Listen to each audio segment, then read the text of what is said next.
Eu havia hoje separado um tema para compartilhar com vocês, porque tem sido este tema no meu coração, nesses dias, um tema prevalente nas minhas orações, nos meus sentimentos e no meu coração de pastor. Quando eu vejo alguém passando por crises, por lutas e dificuldades, e vejo Deus silencioso, fico pensando o que posso aprender em meio ao silêncio de Deus. O que posso aprender em meio ao silêncio de Deus. Pai amoroso, em nome do Teu Filho Jesus eu oro, rogando que a Tua graça venha sobre nós nesta manhã de maneira muito abundante. Que Tu nos ensines as verdades de Tua palavra, ministrando ao nosso coração os princípios que queres que nós descubramos nesta manhã. Pedimos ao Senhor que nos ajudes a conhecer Tua vontade boa, perfeita e agradável, e a descansarmos na certeza de que, como cantamos, Tu és o nosso pastor, de forma que nada nos faltará. Por isso, agradecidos, oramos, em nome do Teu Filho Jesus. Amém. Amém, queridos. Abram comigo o Salmo de número 13, por favor. O que pode significar o silêncio de Deus? Esse é o grande desafio desta manhã. Você já sentiu que alguma vez você orou, fez uma oração sincera, e depois de você orar sinceramente, você não ouviu nenhuma voz, nenhuma resposta? Você já passou por isso? Não viu nada acontecer? Você não sentiu nenhum movimento da parte de Deus, e você orou e buscou a Deus? Nelson, querido meu, obrigado. Você orou, pediu e buscou, e refletiu, e buscou, e orou, e pediu, e insistiu, e parece que Deus estava mudo e não respondeu a oração? O salmista dizia assim, Salmo 13: até quando, Senhor, esquecer-te-ás de mim para sempre? Até quando ocultarás de mim o rosto? Até quando estarei eu relutando dentro da minha alma, com tristeza no coração cada dia, Senhor? Até quando se erguerá contra mim o meu inimigo, Senhor? Atenta para mim, responde-me, Senhor, Deus meu. Ilumina os meus olhos, para que eu não durma o sono da morte, para que não diga o meu inimigo, prevaleci contra ele, e se regozijem os meus adversários, vindo eu a vacilar. No tocante a mim, confio na Tua graça, Senhor. Regozije-se o meu coração na Tua salvação, pois eu cantarei ao Senhor, porquanto Ele me tem feito muito bem. Por 4 vezes o salmista está orando, refletindo e inquirindo Deus a respeito do tempo em que ele haveria de tomar uma decisão para alcançar minha vida, para me dar as respostas que eu estava precisando da parte dele receber.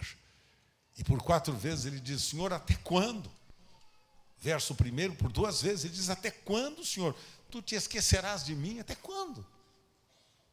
Me sinto esquecido de ti, Senhor. Até quando tu ocultarás de mim o teu rosto? Até quando? Por quanto tempo, Senhor? Por quanto tempo? Advérbio de tempo esse que estamos conjugando. Até quando? Até quando eu estarei relutando? Até quando vai se erguer contra mim o meu inimigo? Até quando, Senhor? Por quanto tempo vai acontecer isso na minha vida? Será que esta não é uma oração que já todos nós, em alguma vez, em alguma circunstância, já não fizemos? Até quanto tempo eu vou ficar nessa situação? Até quanto tempo vou sofrer com esta enfermidade, com esta doença, com esta crise, com esta luta, com esta dor? Até quando, Senhor, vamos ser impactados pelo inquietante silêncio do Teu coração? Até quando, Senhor, vamos continuar sem ouvir a resposta que estamos ansiosamente desejosos de obter. Parece que exatamente esse era o sentimento que havia ocupado o coração do salmista quando ele dizia: Senhor, por favor, atenta para mim, Senhor. Responde-me, Senhor. Ilumina os meus olhos para que eu não durma o sono da morte. Porque eu não vou conseguir, Senhor, resistir por muito tempo se Tu não responderes a minha oração, a minha inquietude, a minha preocupação, a minha dor, a minha aflição. E parece que o meu inimigo está triunfando, Senhor. Parece que o meu inimigo está prevalecendo contra mim. Pensando nesse silêncio de Deus, eu estava refletindo, escrevendo esses pensamentos todos, anotando, que eu pretendo compartilhar em outras ocasiões, com maior profundidade, expandindo um pouco mais o raciocínio, para levar vocês a refletirem que tipo de relação nós estamos mantendo com Deus. Se é uma relação meramente profissional, se é uma relação que nós estamos interessados nos bens e benefícios que o nosso Pai Celestial tem a nos oferecer. Que tipo de relação? Relação profissional, relação comercial, né? Como temos ouvido por tantas e tantas ocasiões por aí, né? As pessoas fazendo de Deus o gerente de negócios de uma empresa, né? Então, se você faz, ganha mais. Se você dá mais, ganha mais. Se você investe mais, tem mais. Então fica um Deus assim muito pequeno. Um Deus, né, um Deus que me parece muito voltado para os interesses econômicos da nossa vida. Um Deus da troca, um Deus da permuta. Pouco tempo atrás, quando eu falava a respeito do amor de Deus, né, por cada um de nós, a despeito das nossas limitações, tem uma pessoa que falou comigo: pastor, pela primeira vez eu ouvi que Deus é amor. Porque eu imaginava que Deus estava esperando um fracasso meu, um erro meu, para Ele me cortar a cabeça, para Ele me mandar para o inferno, para Ele me castigar. Deus que eu aprendi a conhecer, pastor, me dizia aquele senhor, era o Deus que castiga quando eu erro, que quando eu falho Ele está pronto para me dar um safanão, para dar uma correção, para me puxar a orelha, para me dar um soco na cabeça. E o Senhor me falou que Deus é um Deus de amor. Uma visão de um Deus que se interessa por cada um de nós, por causa deste amor que o nosso amoroso Pai Celestial tem demonstrado por cada um, a ponto dele ter dado o melhor do que ele tinha. Deu o seu Filho, para que todo aquele que nele crer no seu Filho não pereça, mas tenha a vida eterna. Deus é amor. Vamos repetir? Novamente? Então, o que pode significar o silêncio de Deus? Já que Ele é amor, já que Ele está interessado em nós, o que pode significar este silêncio de Deus? Que Deus está querendo falar a nós através do seu suposto silêncio? Então eu pensei aqui em 3 razões, objetivamente quero abordar com vocês 3 razões. Primeira delas, o que você quer fazer, talvez esteja incorreto, esteja errado diante de Deus. E o texto que eu quero destacar é de Tiago, capítulo 4, verso 3. Pedis e não recebeis, por quê? Por quê? Porque pedis mal. Pedis para gastardes, esbanjardes nos vossos próprios prazeres, gastardes nos vossos próprios deleites, diz a outra tradução. Pedis e não recebeis, porque pedis mal. Talvez o que você está pedindo nesses dias, o que você está buscando de Deus nesses dias, está incorreto. O silêncio de Deus pode indicar que as nossas motivações, a motivação da minha, da sua vida, está errada. Que não é este o caminho, que não é este o projeto, que não é esta a prioridade, que não é isto que Ele está querendo oferecer a você agora.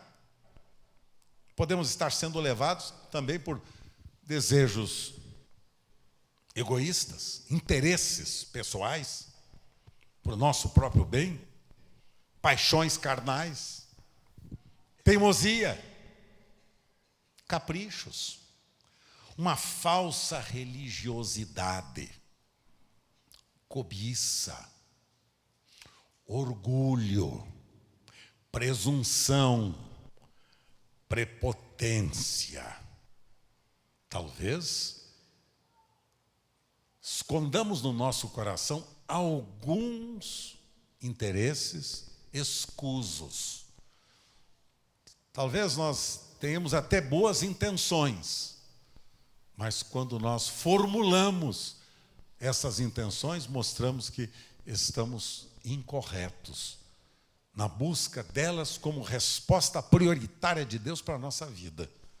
Talvez até o que estamos buscando fosse realmente o interesse do coração de Deus para nós, mas não desta forma, não neste momento.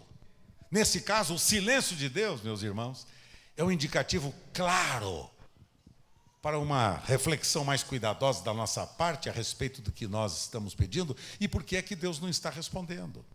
Então, o apóstolo Tiago diz assim: vocês estão pedindo mal. Vocês estão pedindo por motivação pessoal, por busca de suprimento da necessidade prioritária de vocês, de acordo com o interesse de vocês. Então é bom que nós reflitamos qual a motivação pela qual nós estamos hoje pedindo uma intervenção da parte do Senhor, pedindo uma resposta dele. Você quer um carro novo? Para quê? Você quer mudar de casa? Para quê? Você quer um emprego melhor? Para quê? Você vai casar-se? Para quê? Para quê? Qual o projeto? Qual a intenção? Você está namorando? Para quê? Você está reservando a sua poupança? Para quê? Qual a motivação do coração? Que é que nós estamos com esta atitude nossa, que é que nós estamos demonstrando que é a motivação prioritária principal do nosso coração? O que é que eu estou desejando ao conquistar este projeto, ao obter esta resposta? Quero isto para quê? Para quê? Ganhar mais para quê? Emprego novo para quê? Carro melhor para quê? E a gente às vezes cai nessa cilada, né? Essa cilada de um Deus meramente comercial. É o gerente do banco que está disposto a nos ajudar a fazer investimentos cada vez maiores, para obter lucros cada vez maiores e pessoais, para a gente sentir-se mais forte, mais vigoroso, mais poderoso. Primeira razão, que você quer fazer, talvez, está incorreto. Está errado diante de Deus. O que você pede não é a prioridade da sua vida neste momento. Segunda razão, não é o tempo certo de você fazer o que você quer fazer. O nosso querido escritor do livro de Eclesiastes, Salomão, está dizendo: tudo tem o seu tempo determinado, e há tempo para todo propósito debaixo do céu. Se você ler este capítulo todo, 3, você vai notar que o capítulo 3 de Eclesiastes é um capítulo em que fala exatamente sobre todas as coisas têm o seu tempo. Tempo de cantar, tempo de chorar, tempo de se alegrar, tempo de entristecer, tempo de abraçar, tempo de parar de abraçar, tempo para tudo debaixo do céu. Talvez não seja o tempo certo. Então, quando estamos diante do silêncio de Deus, quase sempre não nos ocorre que não chegou ainda a hora de Deus agir, concedendo a nossa petição. Me lembro que o meu amigo Ebe, aproveitando que ele está por aqui, quando eu estive uma das primeiras vezes lá em Santarém, no Pará, ele dizia para mim que gostaria de vir a São Paulo e que estava orando, isto há 17 anos atrás. 17 anos atrás dizia que estava sonhando e preparando para vir a São Paulo. E a partir daí eu sempre ouvi os comentários dele, todo o tempo que encontrava-me com ele. Estamos orando para saber o tempo do Senhor para irmos a São Paulo, para estabelecermos nossa comunidade, o projeto em São Paulo. Estamos orando, preparando, trabalhando, pensando, organizando, formando a mentalidade do grupo, instruindo os pastores e os líderes, desafiando, lançando no coração deles uma verdadeira semente, preparando tempo para todas as coisas. Às vezes nós achamos que nós é que estamos certos, que nós é que sabemos o tempo, que nós é que determinamos qual é o tempo. Esse é o tempo, já resolvemos, nós vamos fazer de qualquer jeito. Fazer de qualquer jeito. Estamos pensando em multiplicar o nosso projeto da comunidade 7 para talvez, um ministério nosso aqui na Zona Leste, em São Paulo. Há um grupo de líderes que está se reunindo comigo para nós orarmos, pensarmos. Estaremos nestas próximas semanas orando e pensando, ouvindo um do outro, ouvindo do Senhor e sabendo qual é o tempo de Deus. E a maneira melhor, correta. Porque se é o tempo de Deus e se é a vontade dele expressa, não há confusão, não há perturbação, não há dificuldade, não há divisão, há crescimento, há multiplicação, há bênção, há paz, há harmonia. Então, talvez não é o tempo certo de fazer o que você pretende fazer. A nossa ansiedade, a nossa impaciência e a nossa falta de esperança e falta de fé diante dos nossos pedidos e do silêncio de Deus nos leva a incorrer no risco de esquecermos que Deus está nos dizendo, ensinando, tudo tem seu tempo. É tempo determinado. Porque somos tão relutantes em descansar e crer que o silêncio de Deus pode ser um indicativo que ainda não chegou a hora dele. Calma, descanse nele, porque se você está no centro da vontade de Deus, como nós cantamos hoje ainda, Ele é o meu pastor e nada, calma, sem estresse, sem esta luta, sem esta correria, sem essa angústia, sem esta ansiedade, sem esta tensão, sem esta pressão. Isso pode levar você, um estresse, a problemas sérios no coração. Pode levar ainda a problemas sérios nos seus órgãos de digestão, o estômago, o intestino e por aí afora. Então, calma. Há muita gente doente e muito doente. E muito doente, porque está trazendo para cima de si toda esta carga da decisão que eles estabeleceram como prioritária na sua vida. É agora, e tem que ser agora, e eu vou fazer agora, e se não for agora, vou me frustrar. Se não for agora, eu não sei o que acontecerá na minha vida, eu vou me perder. Tem que ser agora. Agora, calma. Não é tempo certo de você fazer o que você quer fazer.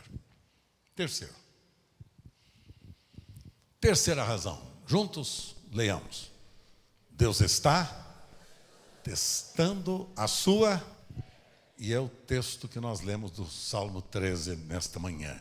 Dizia o salmista, verso 5 e verso 6.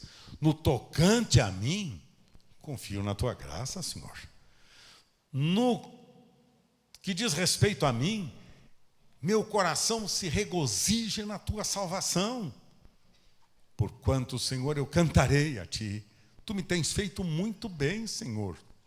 Então, encontramos, e vamos encontrar isso em toda a Bíblia, Deus em silêncio e, ao mesmo tempo, testando a fé e a esperança dos seus servos. Você ler o texto de Hebreus, capítulo 11, que é o texto dedicado aos heróis da fé, você vai descobrir lá que tem muita gente que não ouviu a resposta de Deus como gostaria de ter ouvido. Foi parar lá na arena lá em Roma e tornou-se comida de leões. Outros foram decapitados, outros foram crucificados, e assim sucessivamente. E não ouviram a resposta de Deus como eles gostariam. E não ouviram de acordo com aquilo que eles pensavam que seria a melhor manifestação do projeto de Deus para a vida deles. Uma pergunta precisa ser respondida. Até quando vamos conseguir manter a esperança e a fé em Deus, mesmo sem ter uma resposta clara? Até quando vamos continuar confiando nele, esperando nele, mesmo que a resposta não veio ainda? E muitos sucumbem a esse questionamento e abandonam a Deus, pois eles estavam interessados apenas e tão somente na resposta de Deus, nas bênçãos de Deus e não nele. Estavam mais interessados em conquistar as dádivas, as riquezas, os benefícios que ele pode dar, e não estavam interessados em manter uma comunhão e um relacionamento com ele. Por isso que quando a Escritura nos desafia a nós voltarmos ao primeiro amor, a Escritura está nos falando a respeito de cristãos que haviam abandonado o seu primeiro amor. O que é o primeiro amor? O primeiro amor é aquele primeiro contato de intimidade com o nosso Pai, relação de afeto, de amor, de confiança nele. É o tempo que dedicamos a Ele, é comunhão com Ele, relacionamento com Ele, é a paixão por Ele. Eu me lembro que logo no início da minha conversão, quando eu comecei a aprender os princípios, né, da vida cristã, eu me lembro que falava-se tanto que as pessoas haviam tido uma visão de Deus, Deus havia falado com elas, Deus havia, né, o Espírito Santo havia falado a elas. Eu falei, meu Deus, eu quero um negócio desse para a minha vida. Então, eu me lembro que eu me fechava no meu quarto, novo convertido ainda, fechava no meu quarto, abria bem a janela do meu quarto, dobrava os meus joelhos no meu quarto e ficava olhando para o céu. E levantava as minhas mãos e pedia que Deus falasse comigo. Ou então ele se manifestasse, me desse pelo menos um tchauzinho para mim, lá de cima. Um tchauzinho, um adeuzinho para mim. Alguma coisa, eu queria ouvir, todo mundo falava. E Deus falou comigo. Deus falou comigo. Eu falei, puxa, queria também ouvir a voz de Deus. Deixa eu dizer uma coisa para vocês. Nunca eu ouvi a voz de Deus, a não ser por sua palavra. A não ser por sua palavra. E isto por causa da intimidade com Ele, da comunhão com Ele, do relacionamento prioritário com Ele. Estamos mais interessados nele ou nos benefícios que Ele quer nos dar? Queremos Ele ou queremos as bênçãos dEle? Imagina só se os meus filhos vão me visitar em casa só quando eles têm necessidades. Só quando eles precisam de ajuda. Só quando eles têm carências. Espero que jamais façam isto. Que imaginou? O pai que só está pronto a ouvir o filho que tem pedidos a lhe fazer. Tão importante quando o filho vai para dizer, estava com saudades, vim lhe dar um abraço. Estava com saudades e lhe telefonei. Estava com saudades, estava dizendo que queria abençoá-lo. Estava com saudades e queria dizer que você é precioso, importante para mim. Não é assim? É assim que você gosta de que seus filhos se relacionem com você? Pois é exatamente esse o meu sentimento de Deus. Que a gente vá a Ele não como pedintes. Lembra que nós fizemos um propósito a semana passada? Qual foi? Que na segunda-feira seria o dia em que nós não faríamos nenhum pedido. E vocês conseguiram? Quantos fizeram? Cumprir. Perfeito. Sem fazer nenhum pedido. Foi fácil? Não foi, não é verdade? Chega na hora da oração, a gente está, Senhor, então, me dá... desculpa, Senhor. Quero só te dar graças. Senhor, não é verdade? Senhor, então, queria pedir, para com isto. Porque fica uma relação mercantil. Entendeu, Gabrielzinho? Uma relação mercantil. Quer dizer, eu só vou a Deus aquilo que Ele pode me dar. Então, fizemos um propósito aqui, Eibe. Segunda-feira, dia que estava todo mundo proibido de pedir qualquer coisa. Mas era o dia de ação de graças. Dia de? Então, segunda-feira foi dia de ação de graças. E aí, quando você começava a orar e você ia pedindo, o que é que você fazia? Ah, Senhor, para com isso, Senhor. Não preciso não. O que eu estou precisando é que tu recebas o louvor do meu coração. O pão que me deste, a noite que eu tive. Senhor, esta iluminação linda, o ar que eu estou respirando, embora poluído. Obrigado, Senhor. Obrigado pelos benefícios que me desse. Senhor, o veículo, o trabalho, o pão de cada dia. E aí a gente foi enumerando. Foi ou não foi? E aí, pessoal, não foi lindo? Agora, imagina, vamos ao Pai por aquilo que Ele é e não por aquilo que Ele vai nos dar. Porque fica uma relação, como disse, profissional, mercantil, bancária. Vou ao gerente para pedir para o gerente. Para com isso. Alguém já foi ao gerente do banco para dizer, olha, muito obrigado pela minha conta corrente, obrigado porque o senhor me deu esse crédito. Vocês vão fazer isso no banco? Aí quando vai ao banco fala, ô, seu gerente, desconta essa nota aqui porque o negócio está ruim para o meu lado. Não é não? Vamos ao nosso Pai por aquilo que Ele é, não por aquilo que Ele nos pode dar. Então, se Ele está dando, glória ao nome dEle. Se não está dando, glória ao nome dEle também. Deus está interessado em saber onde está o nosso coração. Se nós estamos interessados nele ou nas bênçãos dEle. Suas bênçãos e não Ele. O resultado é que perdemos muito tempo e perdemos a oportunidade de conquistar as riquezas da comunhão, da intimidade, da relação amorosa que o nosso Pai quer manter conosco. Apesar do salmista que nós lemos hoje, ter citado no início desse texto que estava buscando desesperadamente a resposta clara de Deus, ele não deixa de registrar, apesar do silêncio de Deus, que ele permanece aonde? Permanece de que maneira? Veja o verso 5 e verso 6. No tocante a mim, dizia ele, confio na tua graça. Regozije-se o meu coração na tua salvação, e eu cantarei ao Senhor, porque o Senhor me tem feito. Porque o Senhor me tem feito. Vamos ler todos juntos este texto, esta declaração. Se Deus está respondendo ou não. Se nós já obtivemos a resposta ou não, nosso coração será como o coração do salmista. Vamos juntos. No tocante a mim.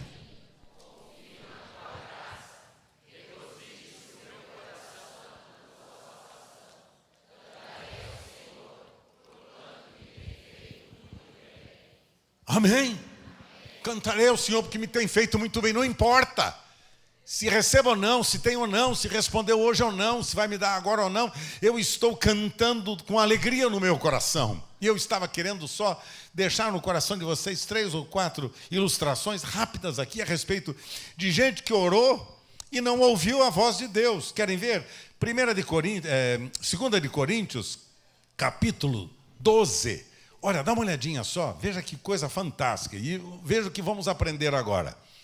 2 de Coríntios, capítulo 12, o apóstolo São Paulo está dizendo que ele foi arrebatado ao terceiro céu, e ele teve visões fantásticas que não era nem lícito ele refletir, ele falar, ele comentar, e ele disse, eu tive uma visão da glória de Deus, das coisas celestiais fantásticas do coração de Deus. E agora, veja o verso 7 do capítulo 12 da segunda carta de Paulo aos Coríntios. Dá uma olhada. Para que não me ensoberbecesse com a grandeza das revelações, foi-me posto um espinho na carne, mensageiro de Satanás, para me esbofetear, a fim de que eu não me... Por causa disto, olha agora, pessoal, por causa disto, 3 vezes pedi que o Senhor afastasse Satanás de mim. 3 vezes orei. Pedi que o diabo fosse afastado. Você já não orou assim? Repreendendo o diabo? Tantas vezes não foi e ele não saiu. Veja a lição. Então, ele me disse, a minha graça te basta, porque o poder se aperfeiçoa na fraqueza. E agora qual é a resposta dele? Entendi. De boa vontade, então, me gloriarei nas fraquezas, para que sobre mim repouse o poder de Cristo. E o verso 10, ele completa o raciocínio dizendo, Senhor, entendi a lição, entendi a tua resposta, entendi o que tu queres me ensinar, pelo que sinto prazer nas fraquezas, nas injúrias, nas necessidades, nas perseguições, nas angústias, por amor de Cristo, porque quando sou fraco, então eu sou forte. E agora, pessoal querido, está lá Paulo nos ensinando que o Senhor ficou calado em relação a ele. E o diabo ficou metendo a pua nele, metendo o braço nele, e ele apanhando do diabo. E o diabo ainda colocou na vida dele um espinho na carne, e ele repreendeu. Ele havia acabado de ter revelações fantásticas da parte de Deus. Ele havia sido arrebatado ao terceiro céu e teve visões extraordinárias do reino de Deus que lhe foi concedida. É um homem que acabou de sair do seu tempo de comunhão, de intimidade com Deus, e agora quando volta, o diabo está resolvendo dar uma surra nele. Qual era a razão? para que não me ensoberbecesse. Porque às vezes, sabe, queridos, nós vamos tomar cuidado com isso, porque o orgulho precede a ruína. Achar que eu sou, que eu posso, que eu tenho, que eu tive revelações fantásticas de Deus, meu ministério é melhor do que os outros, o meu trabalho é melhor que os outros, minha vida é muito melhor, os meus bens são melhores, eu sou mais, eu tenho mais, eu conheço mais, sou mais espiritual, tenho mais conhecimento, tenho mais intimidade com Deus, eu sou melhor. Pode correr este risco da nossa parte. Paulo está dizendo, para que eu não me ensoberbecesse, para que eu não me ficasse orgulhoso, vaidoso, pensando que eu sou o cara, que eu que sou o homem da intimidade, do conhecimento de Deus, Deus liberou o diabo para me dar uma surra. E deixa eu dizer uma coisa a mais para vocês. Muitas vezes, sabe, Deus está permitindo que o diabo bata em você para você ir para o seu lugar. Sabia disso? Muitas vezes você está apanhando do diabo para ficar no seu lugar. Porque às vezes a gente está com o coração muito cheio de si mesmo. E aí o Senhor diz assim, dá um jeitinho no cara. Sabe por quê? Porque o diabo é servo de Jesus Cristo. O diabo não faz nada que não seja com a autoridade suprema do nosso Pai Celestial na pessoa do seu Filho Jesus. Se você está apanhando do diabo, lembre-se, a minha graça te basta, pois o meu poder se aperfeiçoa na sua fraqueza. Se o diabo está tendo alguma intervenção aí na sua vida, procure descobrir qual o propósito que Deus está permitindo. Lembra-se, quando Jesus adverte Pedro, cara, o diabo me pediu para ele te cirandar, mas eu roguei por ti, para que a tua fé não desfaleça. O Senhor está dizendo, olha, o diabo me pediu para dar uma peneirada em você, Pedro. Você está muito metido. Você está falando que você faz, que você pode, que você é o grande, que você vai enfrentar todos os seus inimigos, que corta a orelha de qualquer um que aparecer na frente, que você é capaz de fazer os grandes milagres, você é o homem mais poderoso do universo. Então, Pedro, deixa eu dizer uma coisa, o diabo me pediu para dar uma peneirada em você, mas eu roguei por você, eu orei por você, pedi por você, porque a sua fé não desfalecesse. Eu não repreendi o diabo. Eu estou orando por você, para que você não desfaleça, para que você não perca o ânimo, para que você continue olhando para mim, ao autor e o consumador da sua fé, para que você esqueça das coisas que para trás de você ficam e olhe para aquelas que estão diante de você, porque em todas estas coisas você já é mais do que vencedor por aquele que nos amou, que você pode todas as coisas. Você vai olhar para mim, eu quero que você não fique preocupado com as agressões do diabo agora na sua vida, mais do que ele tentando lhe peneirar, mais do que ele tentando impedir da sua relação e intimidade comigo, lembre-se, eu estou sempre à sua disposição. Eu estou sempre à sua disposição. E aquele que me busca, certamente há de me encontrar. E aquele que pede, certamente há de receber. E aquele que tem no seu coração a plena convicção de que tudo coopera para o bem daqueles que amam a Deus, este sairá desta crise, desta luta, desta necessidade, deste desafio, mais do que vencedor por aquele que nos tem amado. Bendito seja o nome dele. Bendito é o nome dele.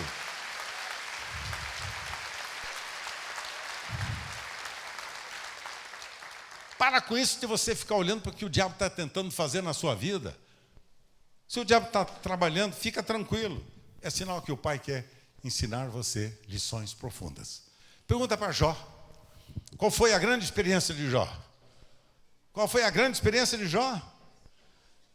Vocês lerem o livro de Jó, que essa semana eu li o livro todinho de Jó, novamente, eu estava impressionado, o primeiro capítulo, né, de Jó, que coisa fantástica, o diabo está dizendo, está vendo lá o teu servo? Está vendo aquele cara lá? Vai me negar, vai te negar. Está vendo? Ele não vai ser fiel, não. E Deus está dizendo, eu confio nele. Mas eu vou botar a mão nele, põe. Vou tirar os filhos dele, tira. Vou tirar os bens dele, tira. Vou dar uma mulher chata para ele, dê. E, você lembra da mulher de Jó? Está vendo?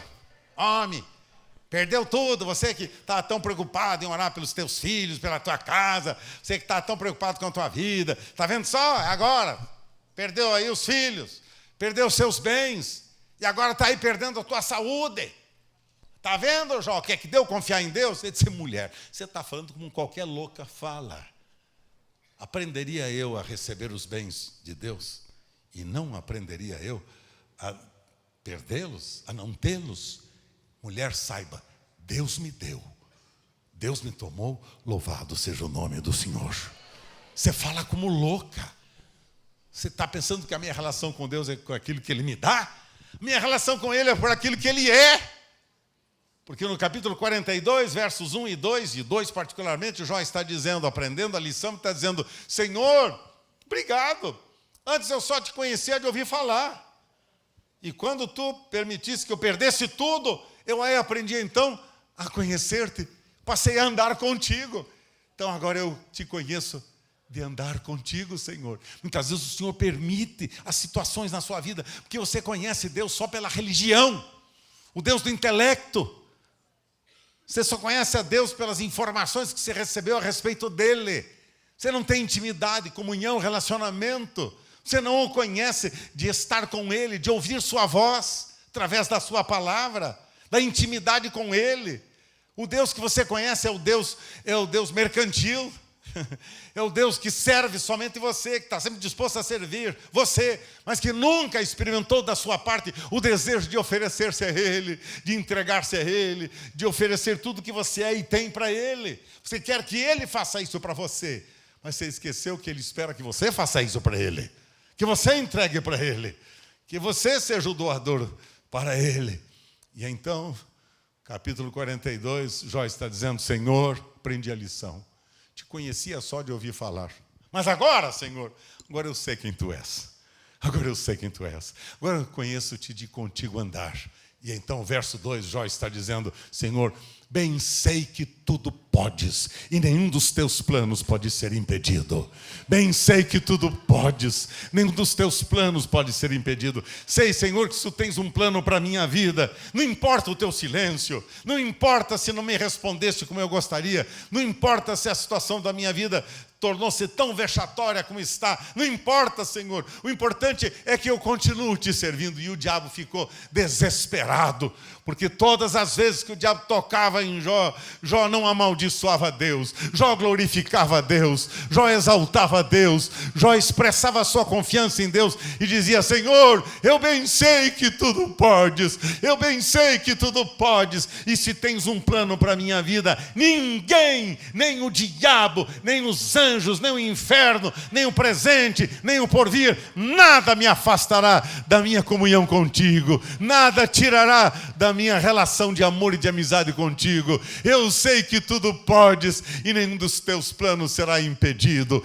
Deus pode todas as coisas na sua vida e Ele tem um plano para a sua vida que ninguém poderá mudar, que ninguém poderá tirar, que ninguém poderá frustrar. Deus chamou você para ser filho amado dEle, chamou você para ser um discípulo dEle, chamou você para amá-lo, para servi-lo, para honrá-lo.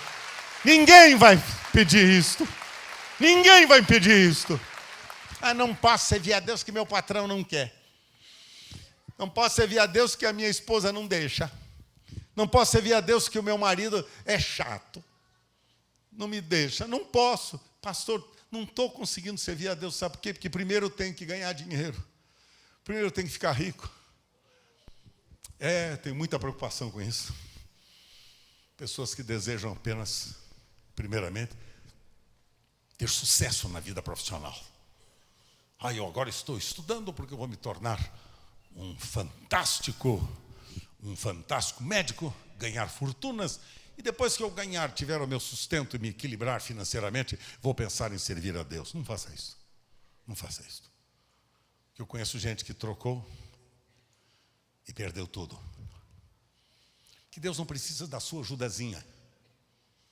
Deus não precisa da sua ajudazinha, sabia? Não precisa da sua ajudazinha. Ele cuida bem daqueles que Ele chama. Se Ele chamou você, Ele vai cuidar de você. Que aquele que Ele escolhe, Ele provê. Ele provê. Esses são os ensinos de Jesus. Não precisa levar alforje, não precisa levar bolsa, não precisa levar 2 túnicas. Não, para com isso. Não precisa levar não, carinha.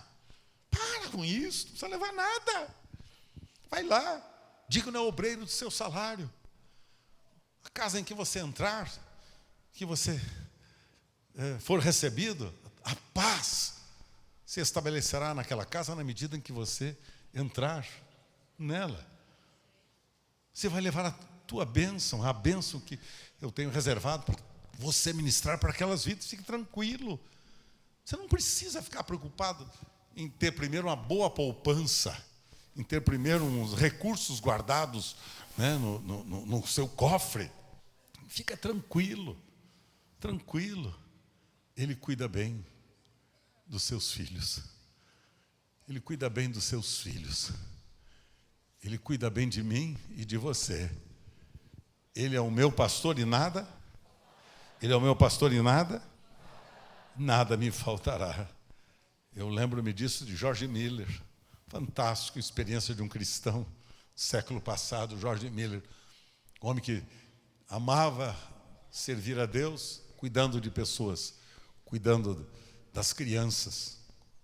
Ele, a ponto de organizar uma casa de como é que se diz? Um orfanato, obrigado. Casa para atender crianças, melhor orfanato, fica melhor, né, Carinha? Ainda bem que eu tenho uma assessoria técnica aqui fantástica. Um orfanato, ele cuidava. E faltou pão, certa vez, para aquelas crianças do orfanato. Aí, onde é que estava Jorge Miller? Jorge foi, dobrou os seus joelhos e fez uma oração desesperada, uma oração quilométrica. Ele foi, dobrou os seus joelhos e disse: Pai, está faltando pão. Falta pão, Pai. Obrigado. Até já. Esta oração, George Miller. Um homem que o segredo da vida dele era a intimidade com Deus. Que nota que às vezes quando a gente vê que o negócio apertou para nós, a gente aumenta o tempo de oração, né? Apertou, antes eu orava 5 minutos, agora eu oro 50. Antes eu orava 1 hora, agora eu oro 2. Ai, Senhor. Né? Mas era o contrário, George Miller primeiro tinha uma vida de relacionamento e comunhão com o Pai, com Deus. E o resultado de tudo isso é que nutria no coração uma confiança que Deus haveria de cuidar bem dele e das coisas que eram do interesse de Deus. O que ele faz? Dobra os seus joelhos e diz: Pai, estamos sem pão. As crianças vão passar fome, porque não tem pão. Daqui a pouco ele aí levanta e sai, vai andar. Daqui a pouco, quando ele vai indo para os seus afazeres do dia, bateram na porta. Bateram na porta, era um carro do padeiro, da padaria da cidade, um carro cheio de pães. E aí o padeiro bate na porta de Jorge Miller e fala: sabe o que é, seu reverendo, seu pastor Jorge Miller? Seguinte, é que esse pão que eu tenho aqui no carro, este pão, ele passou um pouquinho do ponto, ele queimou um pouquinho, então ficou um pouco mais tostado. E a minha clientela, a minha freguesia, gosta de um pão menos tostado, menos queimado. Esse aqui queimou um pouquinho só, então meus clientes não querem este pão. Então eu queria perguntar para o senhor gostaria de ter este pão aí? E aí como é que faz? Aí o Jorge Miller falou: por favor, entre, traga este pão e vamos cuidar bem das crianças. Bem sei que tudo podes, nenhum dos teus planos pode ser impedido. Nada pode ser impedido. É o Deus dos milagres. O segredo da vida de Jorge Miller era a intimidade com Deus, pessoal. Sua relação de intimidade, o tempo com Deus que ele reservava para comunhão de amor. Comunhão de amor com este Pai. Eu estava lendo há pouco tempo atrás de um grande evento que aconteceu lá no Texas, isso já há alguns anos atrás, e numa região do Texas onde havia muito petróleo. E aí uma empresa de petrolífera, descobriu uma área, né, e começou a comprar todas aquelas fazendas, né, onde presumivelmente haveria muito petróleo. E aí, então, começou a comprar e coisa, e começaram a furar os poços e começou a fluir petróleo. Aí, aqueles fazendeiros, cujas fazendas foram compradas por aquela grande empresa, começaram a ficar ricos. Mas teve um fazendeiro, né, dono de uma fazenda, que ninguém foi procurá-lo. Ninguém ofereceu para ele nada. Ninguém ofereceu para ele a compra do seu imóvel. Ninguém quis comprar a sua fazenda. Enquanto isso, aqueles outros vizinhos dele começaram a ficar ricos e milionários. Ricos e milionários. E começaram a ganhar muito dinheiro. E ele não conseguia vender a fazenda dele. E ninguém queria a fazenda dele. E ele ficou com aquele seu trabalhozinho na fazenda, com aquela sua vidinha, né, simples. E começou a inquirir de Deus, qual a razão? Você estava toda a vizinhança ficando milionária, rica, os filhos desses fazendeiros começaram a ir para a cidade, e compraram casas belíssimas na cidade, os carros luxuosos, e começaram a ganhar muito dinheiro, ficaram muito ricos e tudo. E ao lado disso, esses fazendeiros que ficaram muito ricos começaram a abandonar a sua fé. Seus filhos começaram a abandonar a fé. Muito dinheiro, ricos, sentindo-se poderosos, começaram a ganhar muito dinheiro, abandonaram a sua fé, tornaram-se dependentes químicos, envolveram-se com prostituição, com drogas e por aí afora. E a grande maioria daquele grupo de fazendeiros viu a sua família ir aos pedaços, despedaçar-se. E então aquele fazendeiro, que não entendeu porque Deus não lhe havia respondido a oração, aquele fazendeiro disse: entendi porque Deus não me respondeu. Ele estava querendo preservar minha família, porque a família daquele fazendeiro, mais simples, mais humilde, foi preservada. Toda a sua casa servia a Deus, seus filhos, seus familiares, seus bens, todos foram instrumentos para Deus abençoar tanta gente. E ele viu a sua família sendo preservada, enquanto que a família dos demais fazendeiros perdeu tudo, perdeu sua dignidade, perdeu sua honra, perdeu a beleza da unidade familiar, porque muitos destes maridos que viram tanto dinheiro nas mãos começaram agora a abandonar a esposa, abandonar a família, e assim sucessivamente. E a desgraça que alcançou tantos e tantos. Um homem que a princípio não entendeu porque Deus não lhe respondeu, depois compreendeu que o não de Deus era para cuidar bem dele. Talvez esteja acontecendo isso com você. Deus está dizendo não para você e você está reclamando. Tem que ser agora, porque Deus não me responde. Respondeu para o meu vizinho, respondeu para o meu amigo, respondeu para fulano, para Beltrano, para Cicrano, para minha família. Está todo mundo bem. Por que eu não estou? Fique tranquilo. Bem sei que tudo podes, dizia Jó, e nenhum dos teus planos pode ser frustrado, nenhum dos teus planos pode ser impedido. Lembra-se de Jesus? Jesus lá no Calvário, Mateus 27, 46... Deus está silencioso. Jesus está pronto a experimentar a sua morte na cruz. E então Jesus ora ao Pai e diz: Pai, se possível, passe de mim esse cálice, Pai. Pai, não te cales para comigo.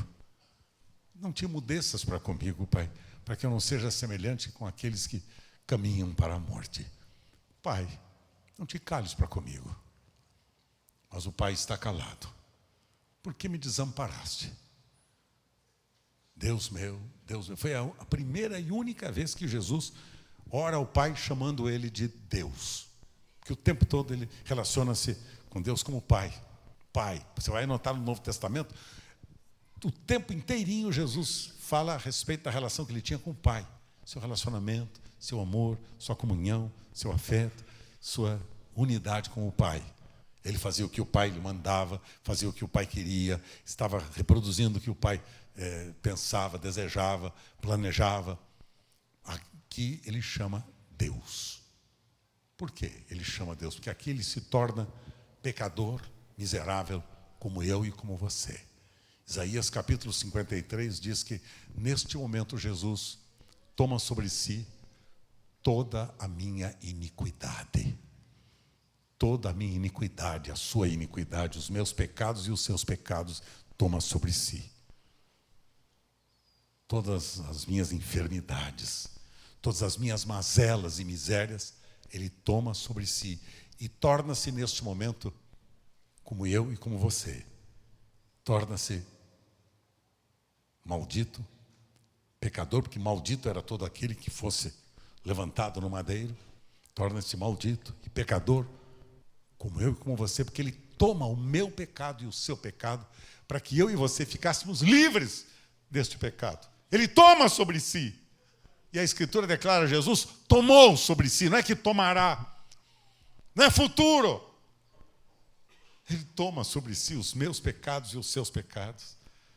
Naquele momento, Deus não ouve a sua oração.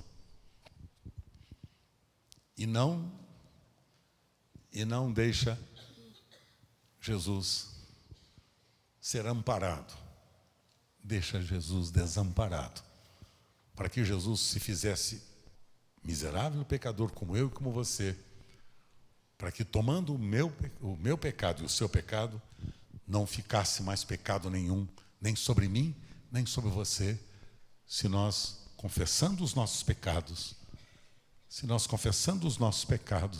experimentássemos a graça perdoadora dele, misericórdia e o amor dele, que nos perdoa e purifica de todo pecado e que nos torna santos, que nos torna puros, que nos torna brancos, como a branca neve ou como a branca lã. Ele que perdoa todos os nossos pecados e nos cura de todas as nossas enfermidades, teve que tomar sobre si os nossos pecados, tornar-se pecador. E Deus o Pai, naquele momento, o abandona.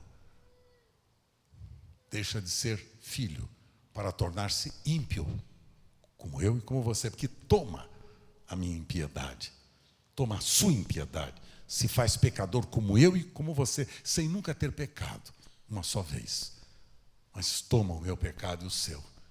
Deus o Pai silencia para com ele, para que ele alcançasse a mim e a você, perdoasse a mim e a você, salvasse a mim e a você, e fizesse de mim e de você discípulos do seu amado Filho Jesus, santos e justos, não mais miseráveis pecadores, porque não há condenação para aquele que está em Cristo Jesus nosso Senhor, que não anda segundo a carne, mas segundo o Espírito, porque a lei do Espírito da vida te livrou da lei do pecado e da morte.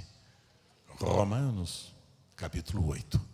Você está livre do poder do pecado, se tão somente você hoje confessar a Jesus e entregar-se a Ele, depositar nele sua confiança e segurança, vir até Ele e dizer: Senhor, eu me entrego a Ti definitivamente.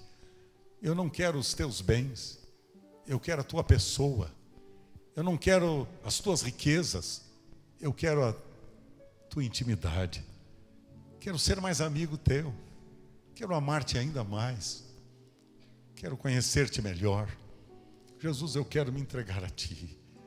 Jesus, eu quero que me perdoes esses meus pecados da incredulidade, de mudar tantas vezes as prioridades da minha vida, de desejar os bens e não desejar o maior bem, Teu Filho Jesus. Hoje pela manhã é uma manhã de perdão de pecados, de confissão de pecados, de abandono de pecados. Hoje pela manhã é uma manhã para a gente, ao refletir, a gente examinar o nosso coração e saber por que é que Deus não responde para a gente. Por que é que Deus não responde para a gente a nossa oração?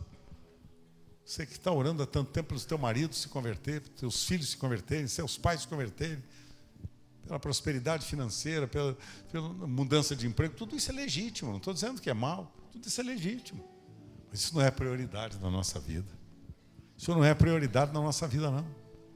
Prioridade é a nossa comunhão com o nosso Pai.